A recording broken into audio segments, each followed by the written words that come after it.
What's up, fight fans? Welcome back to another KJ MMA show. I am Ryan Jarnell. He is Garrett Kerman, and this Saturday from the UFC Apex is UFC Vegas 56 with a headlined heavyweight bout between Volkov and Rozenstruik. It's a banger of a fight. Garrett, how you feeling? I'm feeling good, man. It's actually a pretty decent card to come back to after the week break. So I'm actually looking forward to this. We got some pretty good, up and coming prospects on this card. Some good money to be made as well. Yeah, no doubt about it. We were talking before we went live here, and man, oh man, I was struggling to say Rozenstruik's first name. But anyone that's tuning in, you know who he is. We're just going to call him Rozenstruik, and he's taking on Volkov. Right now, Rozenstruik is a plus 130 underdog. Volkov, the taller, longer fighter, minus 150 as the favorite. Do you think that line's about right? Yeah, I think so. I think it's gonna be a close fight throughout. It really depends on what Rozenstruik's gonna do. Is he gonna come forward, actually throw some volume like he did 2 fights ago, or he's gonna come out there and be passive and throw very low volume. So it's really hard to gauge what kind of Rozenstruik you're gonna get. Volkov, he has not looked good recently. Even in the win against Tybura, he didn't look good. He looked bad against Hirogan. Obviously, he got steamrolled against Aspinall. So it's really hard to gauge who's going to be better in this fight. Mm-hmm. Obviously, I think at the top, if they're at their peak, I think Volkov will handle Rozenstruik, but this is a different case. Volkov has looked bad. Rozenstruik hasn't looked great, but he's looked a bit better in his wins than Volkov. So Volkov has a massive advantage as far as, just time inside of the cage and just, his record and how long he's been around. He's 34-10. Rozenstruik is 12-3. So, I mean, that's just a massive difference in experience for Volkov here. Do you feel like that could play a fight, especially since this is a 5-round fight? If it does get into the later rounds, kind of use that veteran gamesmanship and maybe eke out a decision win here? Or do you feel like this is a fight where it could get finished one way or the other? Volkov being the way he is, that he's, he uses his reach very well, obviously, because he's huge. And the experience of going 25 minutes on numerous occasions will definitely help him the later this fight goes, if he makes it there. He's been getting hit a ton as of late, especially against Aspinall early. He was getting tagged. But then again, Aspinall is a very good boxer. He's also a lot taller. So it's going to be interesting to see if Rozenstruik is going to be able to get inside of the, the height discrepancy and really land on him. I know he's been getting work in, against, taller foes in training, but, it's a little bit different when you're going against, a skyscraper in Volkov, but as far as the experience goes, I do think it will favor, Volkov the later this fight goes, even against Overeem, who has a ton of experience. He wasn't a round winner at all in that fight until the closing seconds of the entire fight. Same thing could happen here. We've seen Volkov get deaded in the last 11 seconds against Derek Lewis, but Volkov has to, fight the perfect fight and not get hit. And that's where it really comes down to. It sounds like you feel like the safe money is with Volkov, him being the favorite. You expecting him to get the win? I do. I just feel like he's more technical and he'll be able to use his reach more. And it's hard to gauge what Rozenstruik's going to do. If he throws volume, he can get the knockout. But if he goes passive aggressive like he normally does, which is more the case than not, Volkov should be able to pick him apart at range and stay at range for 25 minutes. All right, a very interesting heavyweight bout in your main event. Let's move to the co-main event, and that's Dan Ige and Moseroff. And we'll talk about a exciting featherweight bout. This really is one that I can't wait for, and the odds are pretty drastic. I didn't think that Ige was going to be, plus 310 and Mozar would be minus 410, but that's what it is right now. Do you feel that those odds are right? I mean, I know Ivalov is undefeated, but should this be a little bit closer? I feel like it should, just based on who Ige's fought, who Ige's lost to, who Ige's beaten. Ivalov, granted, has not faced anybody good, but he's been dominant. He's 14-0, and mainly that 14-0 is the reason what's driving this line to minus 410. Being an undefeated Russian grappler and being as dominant as he's been, he's 4-0 in the UFC. No one's even come close to beating him. You're going to get this type of line, whether it's a step up in competition or not. He's the real deal. As far as who wins this fight, I have to pick Ivlev, but I don't like the line as it is. I might throw him in a parlay because Ige definitely doesn't have the best takedown defense, and he can get stuck on his back, and I expect him to get stuck on his back for for long periods of time, at least in the first 2 rounds. And hopefully Evloev doesn't gas out like he did against Dawadu, because Dan Igue's got really good cardio and he can go a full 25 minutes against anybody. So in the 3rd round, it could get a little bit dicey if Evloev starts to slow down. And Dan Ige can crack too. Like he's got some power. And if you talk about strength of schedule too, I mean, Ige, like you said earlier, this is a guy that's been around for a minute. So he's been in there with true veterans, true dangerous fighters. So I don't know, for me, I think maybe the safe money might be Evloev here. But if I'm thinking on putting a DraftKings lineup together, I mean, geez, you throw Dan Ige in there, he could get an upset in the 3rd round. That right there can win you a lot of money. So interesting featherweight bout as your co-main event. We have an Ultimate Fighter winner back at it, Michael Trazano against Lucas Almeida.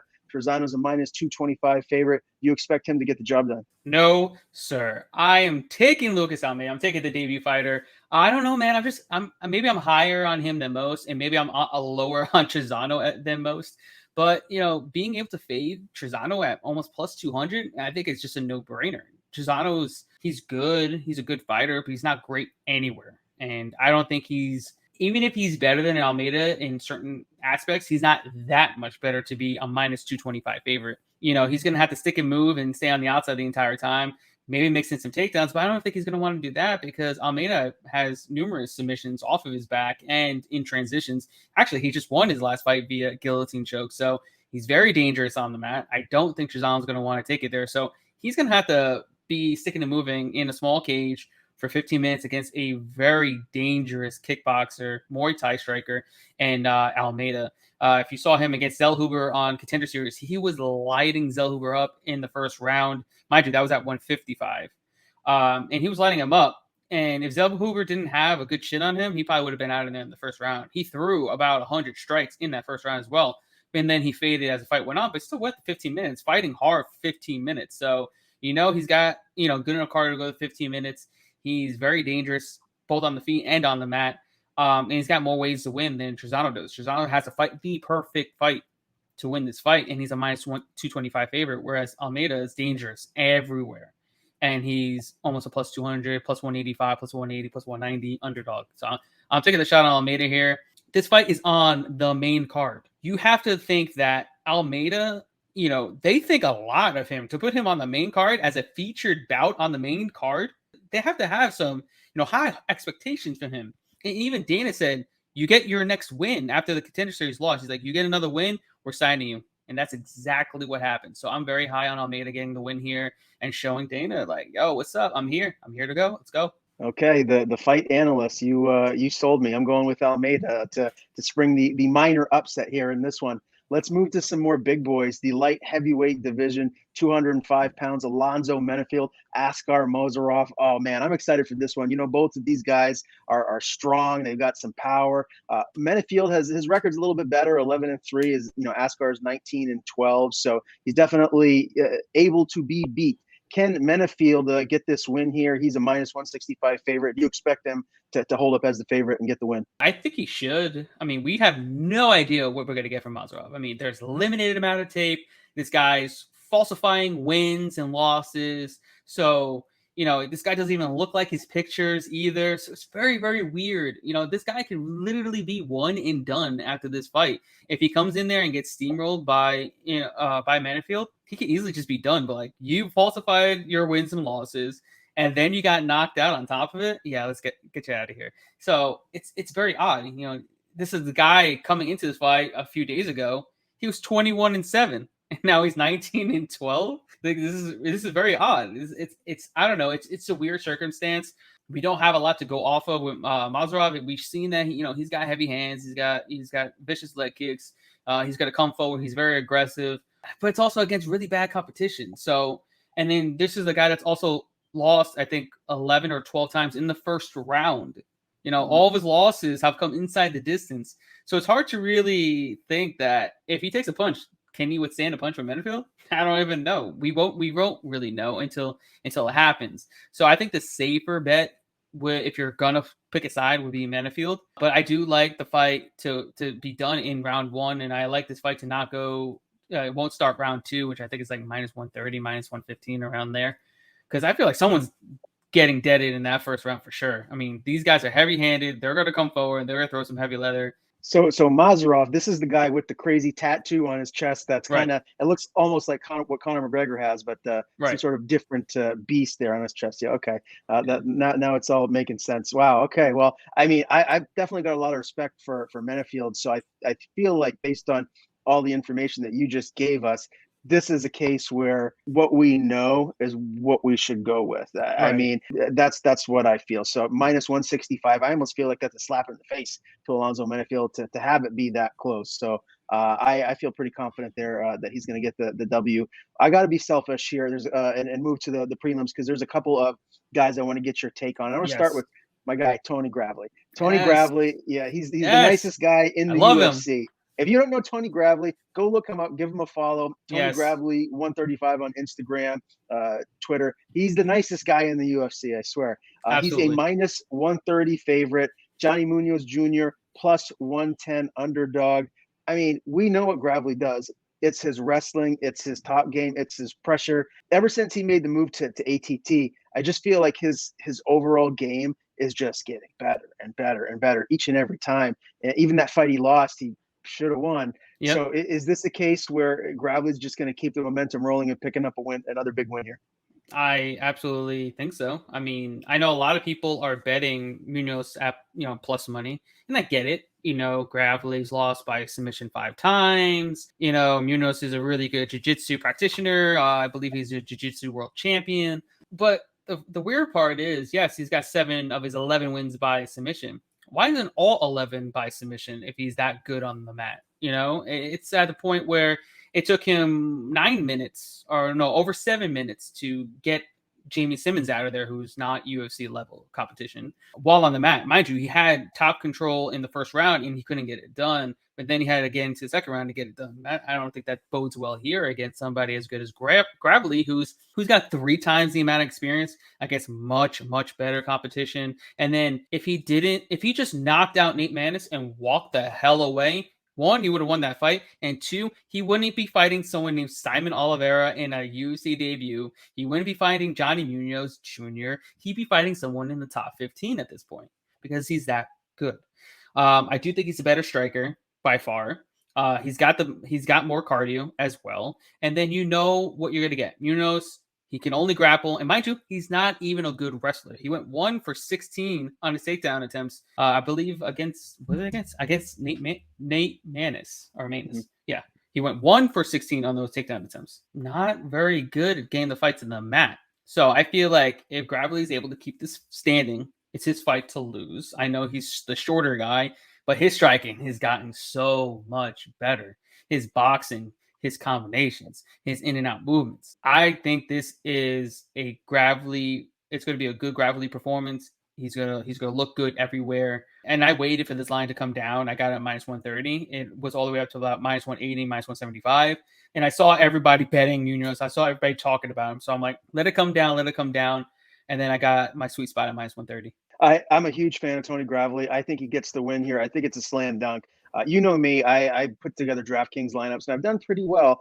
This is a guy that easy choice for me. He's one of the fighters on my DraftKings team multiple times because I do quite a few DraftKings lineups because it's a lot of fun. Let's move to another really nice guy, and that, of course, is Joe Salecki, a really good fighter as well. Black belt on the ground. He's a minus 170 favorite against Alex de Silva, who's a plus 150 dog. We saw Joe Salecki go in there and beat Jim Miller, and he looks pretty darn good doing it. And then, his last fight out, a little bit of a hiccup there, losing a split decision to Jared Gordon. And when I talked to Joe, he told me that he grew so much mentally from that fight, and he swore to me that we're just going to see a different, improved, better version of himself in this fight here against Alex de Silva. What can you tell us stylistically about this matchup? How do you feel Salecki fares against Alex de Silva? I like Salecki in this spot. So he's very, very dangerous on the feet. We've seen it against Brad Riddell. Riddell had a shoot on him a couple times, so he's very dangerous. He's got some really nasty kicks. He's just throws a ton of volume. He's in your face. It's really hard to get a hold of. When you do get a hold of him, he tends to zap his cardio fairly quickly. I mean, you saw in the Yakovlev fight, just one round of grappling against Yakovlev, he he gassed, and then he got choked out by a bulldog choke, which is, you normally don't get choked out by that. But and then against Kazula Vargas, he had a grapple against Kazula Vargas, which is kind of odd because he's the better striker, and he had to grapple him to win. And then with Brad, he gassed himself out going for takedowns and defending takedowns and going into a barn burner. So with Salecki, I feel as long as he doesn't get caught on the feet, which is definitely possible, as long as he uses his head movement to get in, uses his feints like he says he's going to do, I don't think he's going to have any trouble taking Silva down and, keeping him there or potentially just wearing him out and getting the rear naked choke. I feel he can definitely get it done on the mat.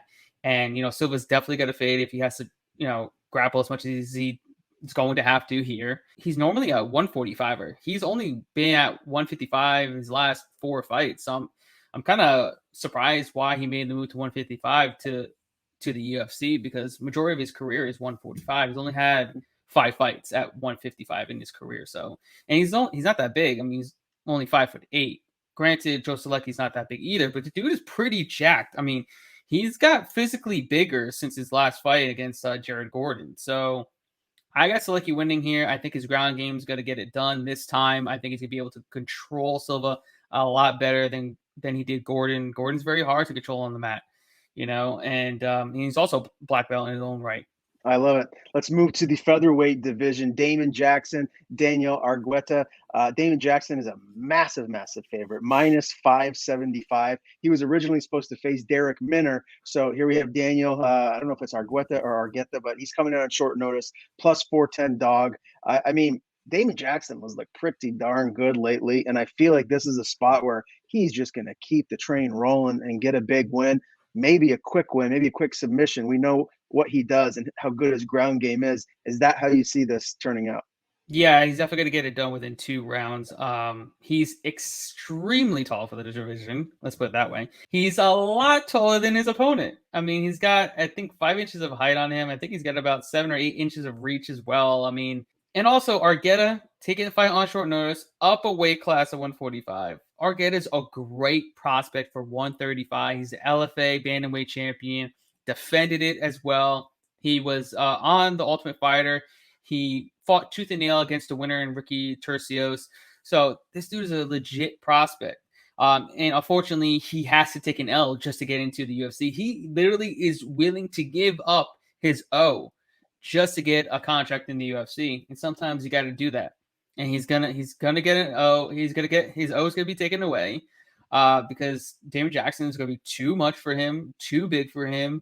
And then his ground game is just a lot better in terms of submissions and the grappling exchanges and all that. Argetta's a good wrestler. I don't think he's gonna be able to do that against a much, much, much, much bigger Damon Jackson. So I got him steamrolling Argetta within 2 rounds and gonna get done. 1,000% agree. We got to give the females some love here on the show. Let's move to what looks to be the first fight of the night. Aaron Blanchfield, JJ Aldridge. Blanchfield, a huge, huge favorite, minus 490. So JJ's a huge, huge underdog here. Is this how you see this fight going? Is this another big mismatch? Yeah, it definitely is. I mean, I've been high on Blanchfield since she was about 3 or 4-0 as a pro outside UFC. She is as legit as they come. I mean, she's really, really good everywhere. Between her striking, her grappling, her ground and pound, her submission game. Whenever she does climb up the rankings to get a title shot, she's going to give some of these girls some problems because she's very underrated. She's not like extremely like ripped, but she's extremely strong, for not being so, I want to say physically gifted because she's not, but she's very damn strong in the clinch and she's very good on the mat. I'm not going to say she's got steamroll Aldridge because Aldridge is still pretty damn tough and pretty damn durable. But I think she goes in there and, shows that why she's, a contender and possibly going to fight for the belt very, very soon. Okay. Now, is there a fight or two that we haven't dove into yet, Garrett, that you want to talk about that you feel like is a really safe bet, or maybe if there's a dog out there that we haven't talked about that you feel like, could win you some money here at UFC Vegas 56? I really like Oday Osborne in this matchup against Zaruk Adeshev. Osborne he's very dangerous. We know he's dangerous on the feet. He's dangerous on the mat. And, Adeshev, he's, goal-rate kickboxer. He's doesn't throw a ton of volume. He's super short he's super short, single shot type of fighter, plodding forward, trying to land big haymakers, big kicks. But, he has troubles with fighters like Oday Osborne, who uses a lot of movement, very good movement, very fast, very agile, throws a lot of, different attacks, just like he had, in a fight against Sumadarji, who absolutely was, styling on him.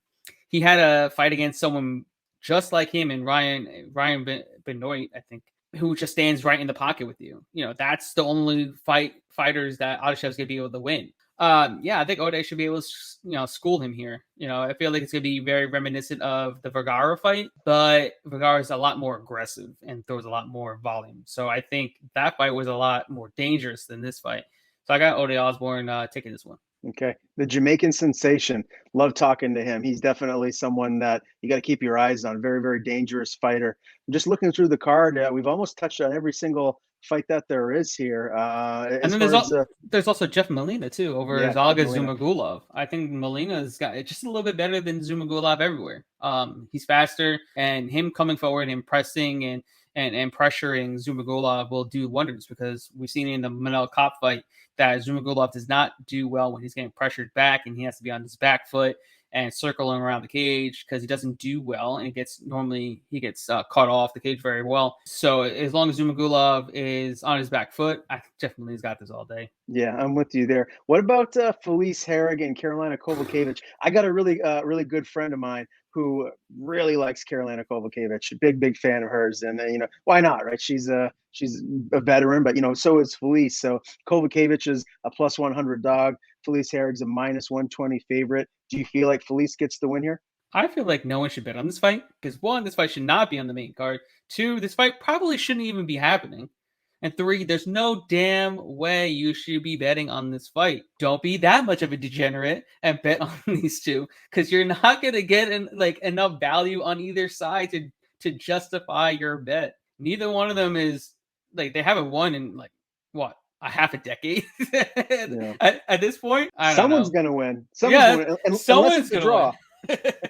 Who knows? That could possibly happen. And then you were like, well, that's why I shouldn't have been betting on this fight. Well, we've definitely given you a lot of content, a lot of good bets to make for UFC Vegas 56. Again, it goes down this Saturday at the UFC Apex in Las Vegas, Nevada. We'll be back with another video next week. June 11th is UFC 275. Yes. I cannot wait for that card. 2 big title fights and a lot of great fights on the undercard, even on the main card. I just talked to Jack Della Maddalena recently. What an amazing prospect he is, and a dangerous fighter and a super nice guy. So he's on there as well. So that's a card you can't miss. We'll be back with another great show for you next week. But for right now, for Garrett Kerman, I'm Ryan Jarrell. Thank you for joining us, and we will see you next time.